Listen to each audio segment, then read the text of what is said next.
Hello friends, CTET 2018 का previous year paper है, paper first.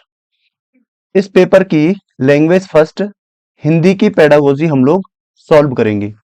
इससे पहले इस पेपर की सीडीपी, मैथ्स, मैथ्स की पेडागोजी, उसके बाद ईबीएस और ईवीएस की पेडागोजी में आपको करवा चुका हूं, तो आप लोग चैनल पर जाकर देख सकते हैं।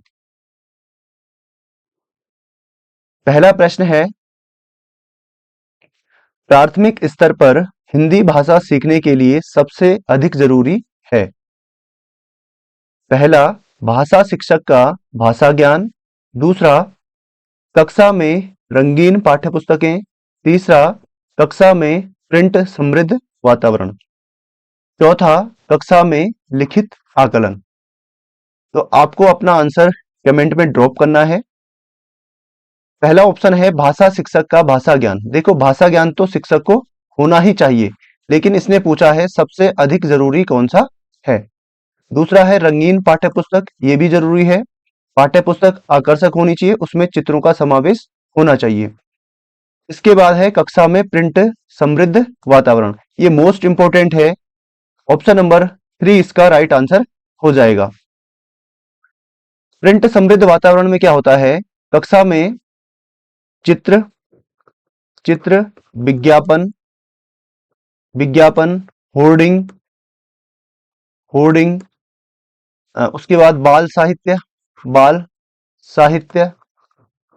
भाषा कोना, ये सारी चीजें कक्षा में उपलब्ध होनी चाहिए। इसी को हम कहते हैं प्रिंट समृद्ध एनवायरनमेंट। इन सभी चीजों को देखकर बच्चे आकर्षित होते हैं और खुद से ही भाषा सीखने का प्रयास करते हैं। अगला प्रश्न है, बच्चे बोलचाल की भाषा का अनुभव लेकर विद्यालय आते हैं, इसका निहितार्थ है कि बच्चे बोलचाल की भाषा सीखकर पहले से ही आते हैं। ठीक है, पहला ऑप्शन है बच्चों को बोलचाल की भाषा ना सिखाई जाए। दूसरा ऑप्शन है बच्चों की बोलचाल की भाषा को सुधारा जाए। तीसरा ऑप्शन है बच्चों के भाषाई अनुभवों का उचित प्रयोग किया जाए। चौथा है बच्चों के भाषाई अनुभवों को कक्षा के बाहर रखा जाए। जो बच्चों के भाषाई अनुभव हैं उनको हम कक्षा के बाहर नहीं रख सकते हैं। बच्चों को बोलचाल की भाषा ना सिखाई जाए, ये भी गलत है, क्योंकि बच्चे पहले से ही सीखकर आए होते हैं। इसका जो राइट आंसर आपका है वो है आपका ऑप्शन नंबर 3, बच्चों के जो भाषाई अनुभव हैं उनका उचित प्रयोग किया जाए और वो जो अनुभव हैं उन्हीं के आधार पर उनको नई भाषा से जोड़ा जाए। तो ऑप्शन नंबर 3 इसका राइट आंसर हो जाएगा। अगला प्रश्न है, भाषा सीखने सिखाने में आप किसे अधिक महत्वपूर्ण मानते हैं, किसे सबसे अधिक महत्वपूर्ण मानते हैं। इसका मतलब ये सारे के सारे महत्वपूर्ण तो हैं, लेकिन इनमें से एक ऑप्शन ऐसा है जो सबसे अधिक महत्वपूर्ण है। पहला, संज्ञानात्मक विकास। दूसरा, सामाजिक अंतःक्रिया। तीसरा, दृश्य श्रव्य सामग्री। चौथा, बाल साहित्य। देखो, संज्ञानात्मक विकास अगर बच्चे का अच्छा हुआ है तो वो भाषा भी आसानी से सीख सकता है। इसके बाद अगर बात करें दृश्य श्रव्य सामग्री की, तो ऑडियो विजुअल एड्स जिसको हम कहते हैं, इनके माध्यम से बच्चा जल्दी सीखता है और इंटरेस्ट भी दिखाता है। इसके बाद बाल साहित्य के माध्यम से भी बच्चा भाषा सीखता है, लेकिन जो सबसे इंपॉर्टेंट है वो है आपका सामाजिक अंतःक्रिया। सामाजिक अंतःक्रिया के द्वारा बच्चा जो है अपने समाज से ही भाषा को सीख लेता है, क्योंकि जब वो लोगों से इंटरेक्ट करेगा, बातचीत करेगा, तो वो खुद भी बोलने का प्रयास करेगा, वो सुनेगा फिर बोलेगा। तो इसमें बच्चों के भाषाई कौशल, सुनना और बोलने की क्षमता या कौशल विकसित होते हैं। अगला प्रश्न है, हिंदी भाषा शिक्षक का यह प्रयास होना चाहिए कि वे बच्चों की भाषा संबंधी सहज रचना शक्ति को बढ़ने के अवसर दें, बच्चों की मातृभाषा के स्थान पर हिंदी भाषा को ही कक्षा में स्थान दें, बच्चों द्वारा मानक भाषा का ही प्रयोग करने के अवसर दें, बच्चों को शिक्षाप्रद बाल साहित्य पढ़ने के भरपूर अवसर दें। इसमें अगर आप देखेंगे तो यहाँ पे बात की गई है बच्चों की मातृभाषा के स्थान पर। देखो, बच्चों की मातृभाषा का उपयोग बच्चों को करने देना चाहिए। हिंदी भाषा को ही कक्षा में स्थान दे। यहाँ पे कक्षा में केवल एक ही भाषा को आप स्थान नहीं दे सकते हैं, ठीक है। इसके बाद अगर मैं दूसरा प्रश्न देखूं तो बच्चों को मानक भाषा का प्रयोग ही करने के अवसर दें। तो जहां पे मानक शब्द आपको दिखेगा, ये वाला शब्द होता है निगेटिव, तो ये वाला ऑप्शन भी नहीं होगा। तो इसमें जो मोस्ट इंपोर्टेंट जो आंसर है इसका, यहाँ पे दो ऑप्शन आपके बन रहे हैं जो कि दोनों ही आंसर आपको एग्जाम में लगेंगे। और एग्जाम में ऐसा ही होता है कि दो ऑप्शन तो आप इजीली एलिमिनेट कर लेते हैं और दो आपके बच जाते हैं। तो इसका जो राइट आंसर यहाँ पे है वो है आपका ऑप्शन नंबर एक, बच्चों की भाषा संबंधी जो सहज रचना शक्ति है उसको बढ़ने के अवसर दे। जो उनके अंदर अंतर्निहित क्षमता है भाषा सीखने की, उसको हमें बढ़ने के अवसर देने हैं। अगला प्रश्न है, कक्षा 5 के बच्चों के भाषा आकलन के संदर्भ में आप किस सवाल को सबसे कमजोर मानते हैं? कौन सा सवाल सबसे कमजोर इनमें से है? केशव सबसे क्या कहता होगा? केशव सबसे क्या कहता होगा? कल्पना करके केशव के शब्दों में लिखो। देखो, यहाँ पे कल्पनाशीलता का विकास हो रहा है, इसका मतलब ये वाला ठीक है। ये वाला जो क्वेश्चन है, ये वाला क्वेश्चन रचनात्मक क्वेश्चन है और इससे बच्चों में कल्पना शक्ति का विकास होगा। दूसरा, यदि ईला तुम्हारे स्कूल में आए तो उसे किन किन कामों में परेशानी होगी? तो यहाँ पे बच्चे की सोचने समझने की क्षमता विकसित हो रही है। वो सोचेगा, कल्पना करेगा कि किन किन कामों में उसको परेशानी हो सकती है। तो ये वाला क्वेश्चन भी अच्छा क्वेश्चन है। इसके बाद, अपने दोस्तों से पूछकर पता करो कि कौन किस बात से घबराता है। यहाँ पे हम इंटरेक्ट करेंगे, बच्चों से बातचीत करेंगे और उसके बाद पता करेंगे कि कौन किससे घबराता है। तो यहाँ पे अलग अलग जवाब आपको देखने को मिलेंगे और अलग अलग तरीके से हम सोच सकते हैं। तो ये वाला क्वेश्चन भी अच्छा है। इसके बाद, ईदगाह कहानी में हामिद ने मेले से क्या खरीदा? देखो, यहाँ पे हामिद ने मेले से क्या खरीदा, सिंपल एक आंसर में इसका, एक शब्द में इसका उत्तर आ जाएगा। अगर उसने खिलौना खरीदा है तो खिलौना, या कुछ और खरीदा है तो कुछ और। तो ये वाला जो क्वेश्चन है, ये वाला क्वेश्चन है अभिसारी। अभिसारी, यहाँ पे इसका जो है डाइवर्जेंट थिंकिंग, अभिसारी जो सोच है या अभिसारी सोच का यहाँ पे प्रयोग हो रहा है, ठीक है। जबकि इन तीनों क्वेश्चंस में अपसारी सोच का, उसकी जो अभिसारी क्षमता है, अपसारी क्षमता है, उसका विकास होगा, यानी डाइवर्जेंट थिंकिंग यहाँ पे विकसित होगी। तो डाइवर्जेंट थिंकिंग को हम लोग बढ़ावा देते हैं, जबकि जो कन्वर्जेंट थिंकिंग है उसको हम बढ़ावा नहीं देते हैं। तो यहाँ पे ये वाला ऑप्शन आपका सही हो जाएगा। ये वाला क्वेश्चन सबसे कमजोर है। अगला प्रश्न है, भाषा का अति महत्वपूर्ण क्या कार्य है? इनमें से भाषा का सबसे महत्वपूर्ण कार्य क्या है? यह कौन सा प्रकार है? पहला सुनना, दूसरा अक्षर ज्ञान, तीसरा संप्रेषण, चौथा लेखन। तो यहाँ पे राइट आंसर आपका है ऑप्शन नंबर 3, संप्रेषण, यानी कम्युनिकेशन भाषा का सबसे महत्वपूर्ण प्रकार है। इसमें दो व्यक्ति आपस में बातचीत करते हैं, विचारों का आदान प्रदान करते हैं। इसके लिए एक संदेश का होना बहुत जरूरी होता है। एक व्यक्ति सुनता है और सुनने के बाद उस संदेश को समझता है और उसके आधार पर प्रतिक्रिया करता है। अगला प्रश्न है, सुनने और लिखने की कुशलता का आकलन करने का सबसे अच्छा तरीका है। पहला, कविता सुनना और शब्दशः लिखना। कविता सुनकर प्रश्नों के उत्तर लिखना। सुनी गई कहानी को अपने शब्दों में लिखना। सुनी गई कहानी को शब्दशः लिखना।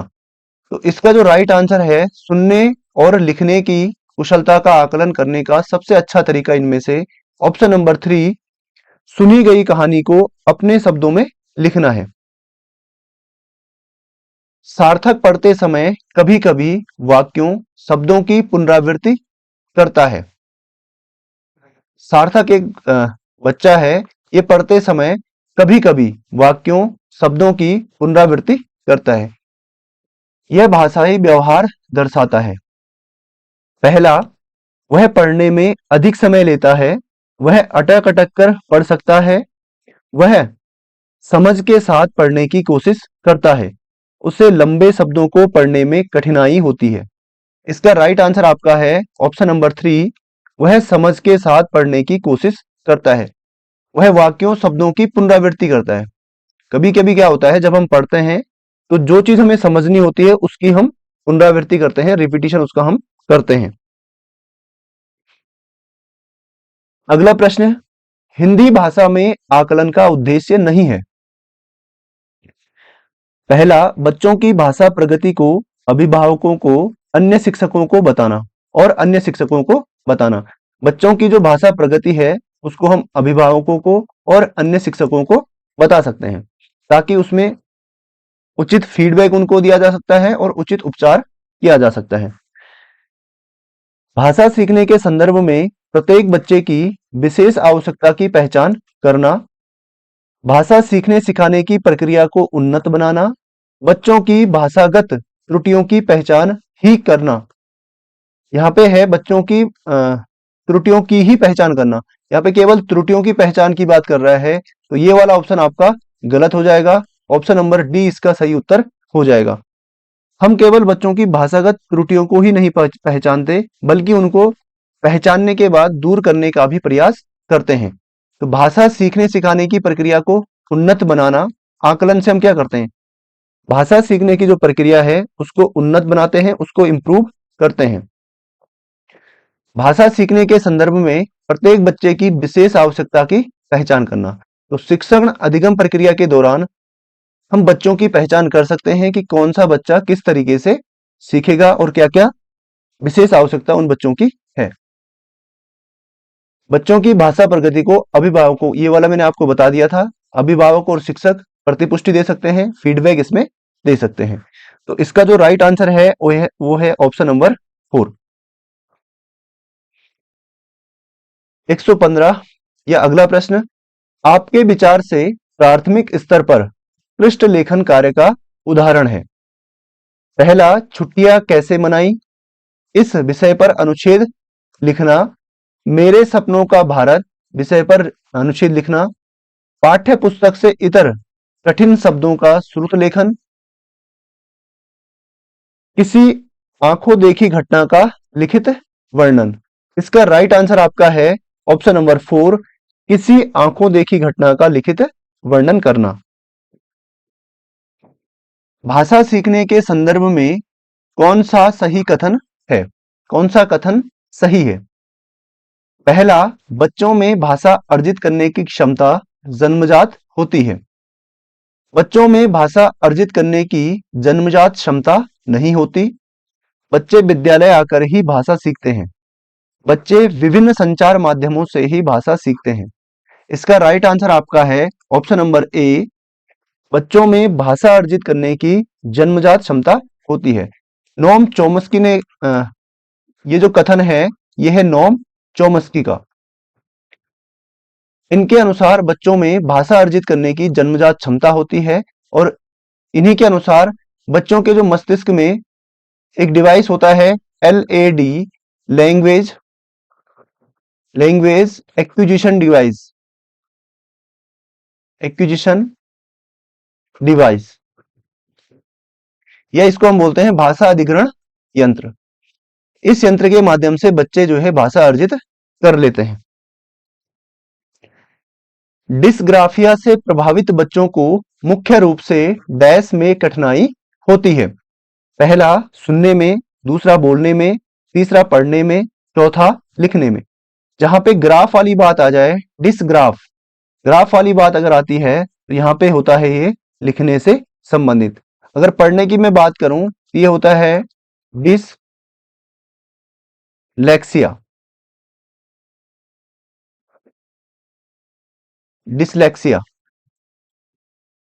पढ़ने से संबंधित विकार एफेजिया, ये बोलने से संबंधित विकार। और एक और है डिसकैलकुलिया। डिसकैलकुलिया में गणना करने से संबंधित विकार पाया जाता है, तो इनको आपको याद रखना है।